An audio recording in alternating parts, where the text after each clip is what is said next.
For the past year, I've been transforming every single detail in vanilla Minecraft. Biomes, structures, mobs, mechanics, even the lore. All reimagined on one massive playable island. The Ultimate Survival World 2. And today, I've finally reached the biome I've been dreading. The Taiga. Now, you're probably expecting Vikings. Yeah, so was I. Problem is, I already did that. And this project isn't about doing what's expected. So, I dropped everything I thought I knew and went in blind. No blueprint, no concept, just a question. What could the Taiga become if I stopped thinking like a Minecraft builder? And to answer that, I had to leave the game. My search for inspiration brought me to what may be the strangest ecosystem on Earth.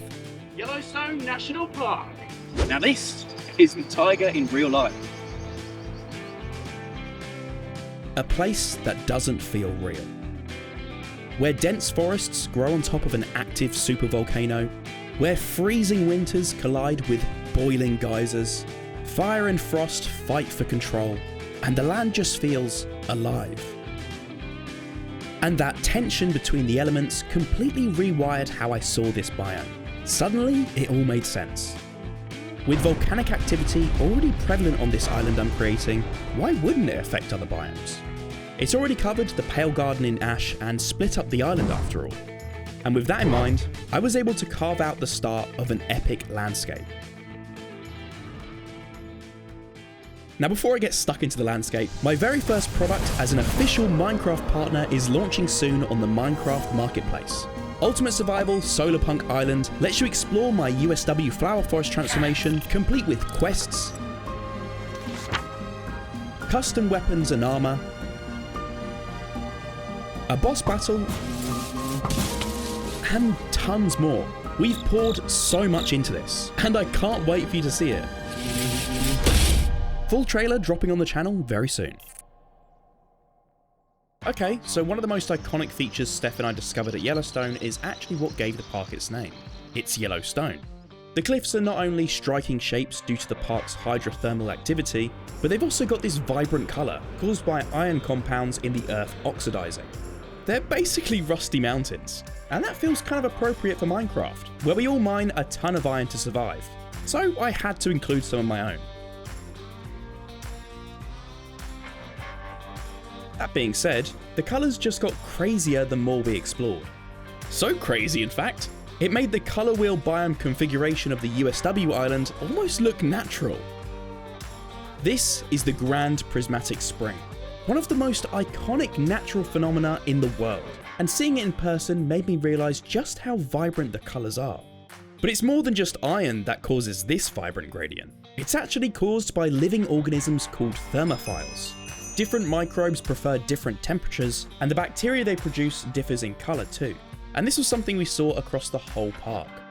I just had to bring a bit of this magic to my build, recreating this epic hot spring in one of the valleys I'd carved out, and surrounding it with some geysers. I'll be making these actually functional later in the video, so stay tuned for that. Anyway, with my terrain painted and snow added to my mountain peaks, I realised something was missing.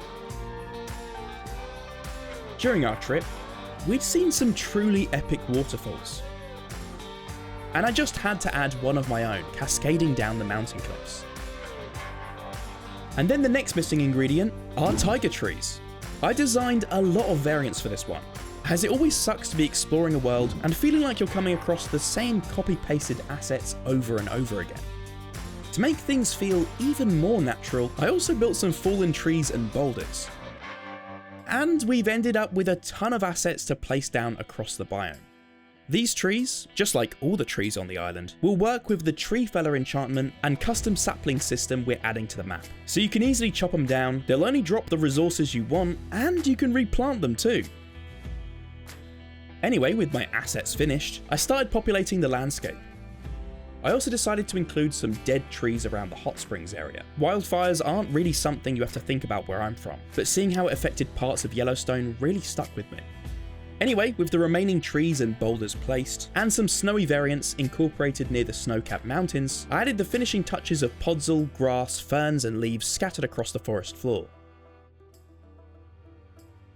And with the environment finally in place, the biome was looking awesome, yet somehow it still felt incomplete.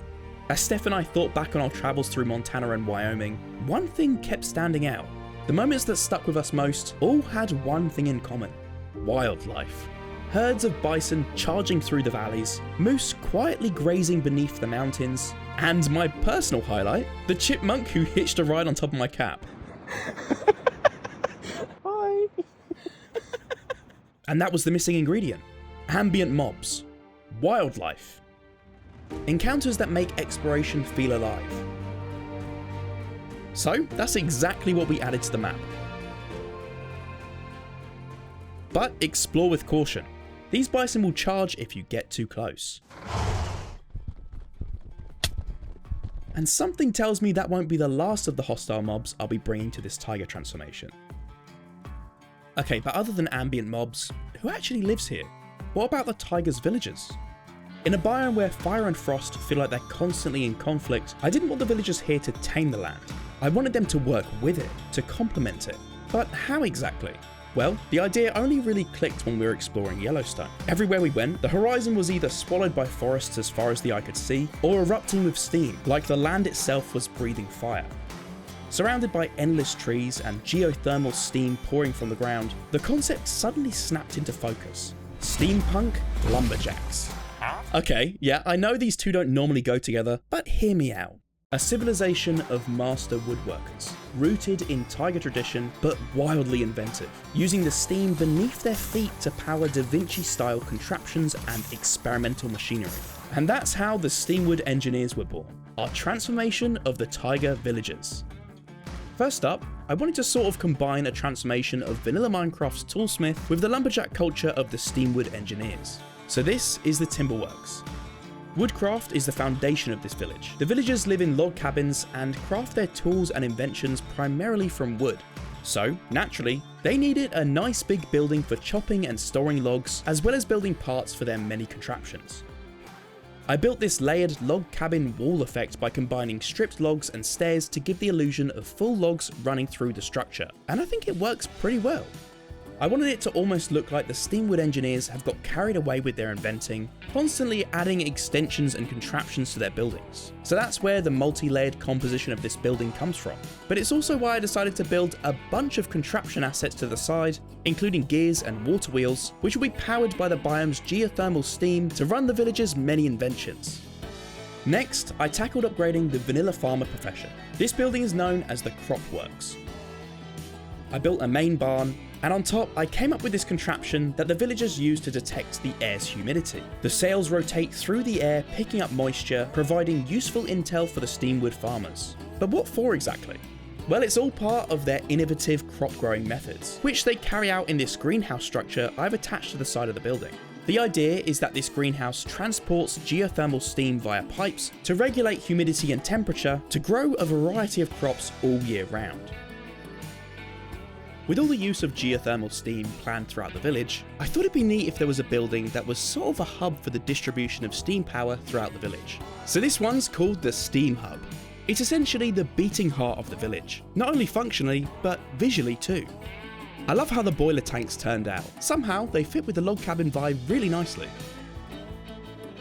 Okay, so for some of the Taiga's building, I enlisted the help of my good friends Tom Steen and Brune. Without these guys, there's no way I would have got the build done, especially while we've been getting set up on the Minecraft marketplace. This is Tom's awesome forge build, which is essentially the Steamwood Village's upgraded weaponsmith. Next, Brune worked on the butcher transformation, with a large oven and store out front. Tom then whipped up this awesome windmill building, so the villagers can take advantage of all the elements for power.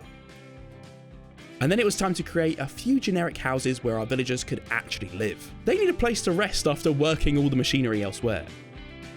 So while the village was coming together, I got thinking, these buildings aren't just decorative. Almost every structure here taps into geothermal steam in some way. It's all functional. And then it hit me. If the Steamwood engineers can harness steam to power buildings, why stop there?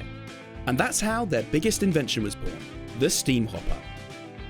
Inspired by the geysers of Yellowstone, especially Old Faithful, which shoots nearly 200 feet in the air, I imagine what it'd be like to glide across the biome using bursts of steam. Lucky for me, Minecraft is a lot more forgiving than real life. So I built this steam hopper workshop, where the villagers have engineered their very own flying contraption, and they're even working on crafting a new, bigger prototype, which they're storing atop the workshop for now. Anyway, that's all fine and dandy, but my geysers don't actually function right now. So that's where the TrixyBlox team works the magic. As some of you may remember, the Ultimate Survivor World 2 runs like a giant clock, with each day bringing a special biome event. For the Taiga, it's the Steam Surge. So during this special event, we made the geysers I built actually function, shooting massive plumes of steam and water up from the ground. But you've got to tread carefully. One wrong step without protection and you'll get scalded. Anyway, this special event is essential to the steam hopper's use. Through a series of quests, you'll work alongside the engineers to craft this Da Vinci-inspired flying contraption, then launch yourself skyward via my geysers to take flight across the Taiga. Don't worry, I've been assured it's mostly safe. Before we continue, I'd like to thank today's sponsor, FlexiSpot. I spend hours building my creations at my desk, and that's why having the right one is so important. With all my equipment, stability is a must-have. When I'm doing detailed work, even a small wobble is super distracting, and a 2-leg desk just doesn't cut it. 4-leg desks are way more stable. They can carry double the weight with full stability at different heights. Here I am, sitting on the desk, along with my huge 42-inch monitor, side monitor, lights, PC tower, and more. This thing is solid, and look at how neat it is down here thanks to the cable tray accessory you can attach underneath.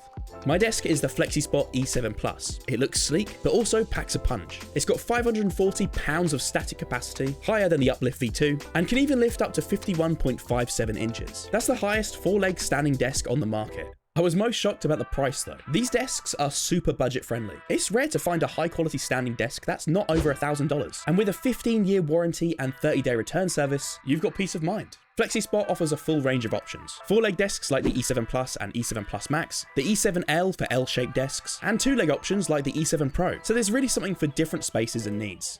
Check them out via the description link and use discount code YTE7P50. My final task was to make a few tweaks to the buildings just so they all match together, then created some decorations with Brune, and finally got to placing everything down throughout the Taiga Valley.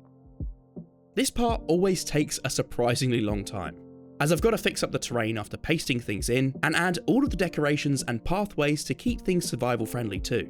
There are also a lot of boardwalks at Yellowstone due to the hot, unstable ground, so I went ahead and built some of those here too. So the Taiga Village is all finished, but behind it lies a mysterious mountain known as Grizzly Peak, so named for 2 reasons. 1, it's shaped like a bear, and 2, it's home to some. To build this mountain, I sculpted a bear head in a pretty realistic style, and then kind of worked backwards. I didn't want this mountain to look like a giant statue. I wanted it to look natural, as though the mountain just happened to look that way. So I built outwards, adding sections of rock onto the sculpt to create this sort of bouldery effect, actually inspired by Grizzly Peak at Disney, California. Funny enough, the matching names were actually a coincidence, but it's a nice nod to the inspiration.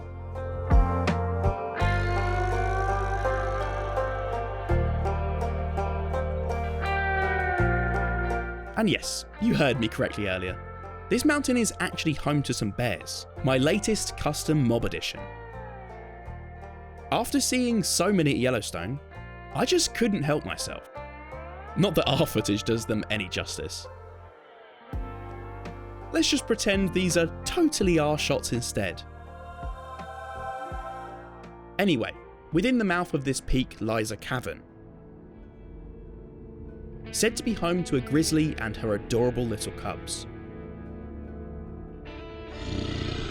In fact, these bears have found themselves venturing into the Steamwood Village in search for food.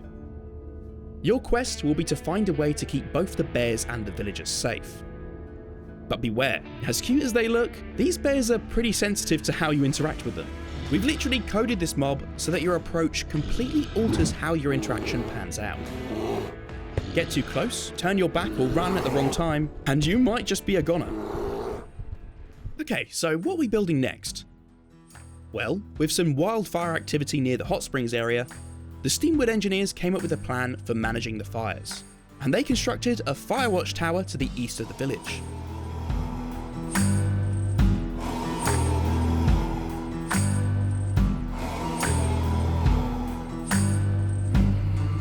They built this tower as a safeguard, a high vantage point where they could monitor wildfires, steam surges, and seismic shifts across the taiga. But over time, the villagers stationed at the tower began to see things differently. Every day, they watched the biome's movements, how it seemed alive, and their wonder slowly warped into paranoia. The main village was somewhat sheltered from this. They were shielded by the trees, and had harnessed the smaller steam vents for their inventions. But over at the tower, the view was quite different, just the pure forces of the biome, and too much time to watch them. Feeling abandoned and exploited by their fellow villagers, those at the tower shifted their focus to their own survival. The protection of their camp and resources took over everything else.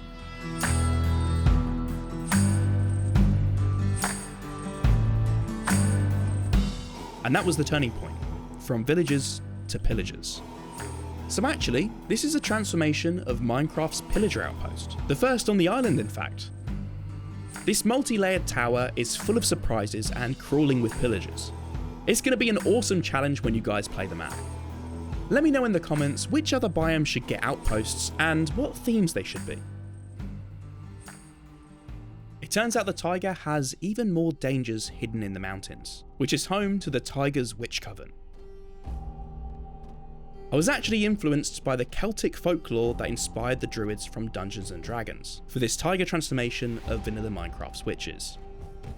In Celtic folklore, druids and witches were said to be keepers of balance, deriving their power from nature. Similarly, our witches were drawn to the taiga for its raw power. The biome itself is alive, full of activity they could use to anchor their wild magic, but with the safety of the mountains and forests to conceal them from others inhabiting the island. And so when building their settlement in the mountains, I wanted the buildings to really feel at one with nature. These eerie, little overgrown huts tucked into the landscape, with these large antlers and magical symbols incorporated into the building designs. These antlers were inspired by the Celtic god Cernunnos, a horned deity known to represent the wild, matching the coven perfectly. And the use of antlers even extended to our redesign of the actual witch mob as well. Our witches wear those same antlers as headdresses, symbolising their communion with the wild.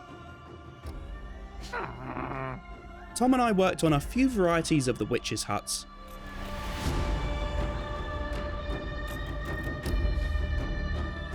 and then I got to work whipping up decorations. Most importantly, these large stones with the witches' symbols etched into them, anchoring their magic throughout the coven.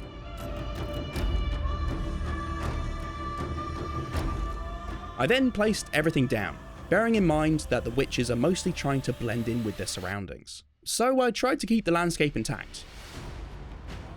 This area is more about immersion at ground level than building a crazy centerpiece like some of the other builds on the island.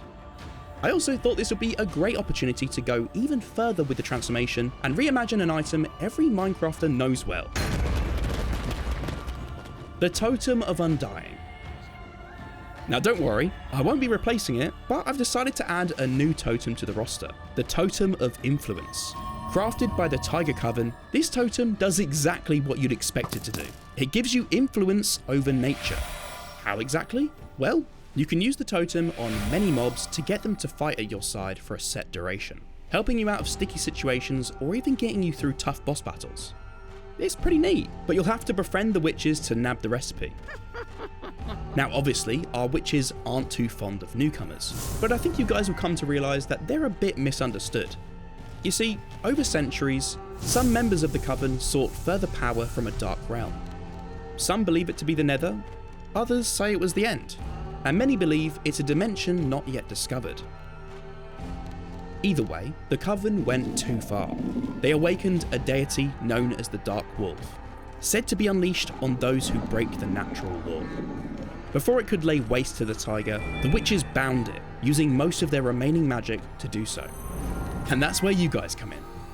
Once you've progressed enough in the Taiga's questline, you can help the witches vanquish the threat of the Dark Wolf once and for all. You'll join forces to collect and craft 3 summoning talismans to bring the Dark Wolf forth into the overworld realm in this arena, built by the witches to house this epic battle. Look guys, they're really counting on your arrival.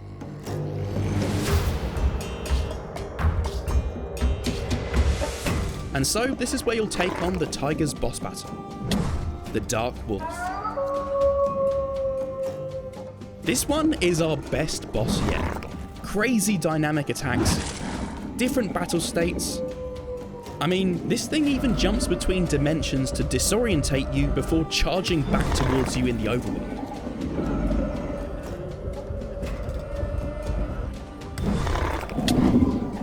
And I'll leave the rest for you guys to discover for yourselves. Let me know in the comments which boss you'd like to see next. We're transforming vanilla mobs for each biome's boss battle. And with that, the Taiga of the Ultimate Survivor World 2 is transformed. Let's check it out.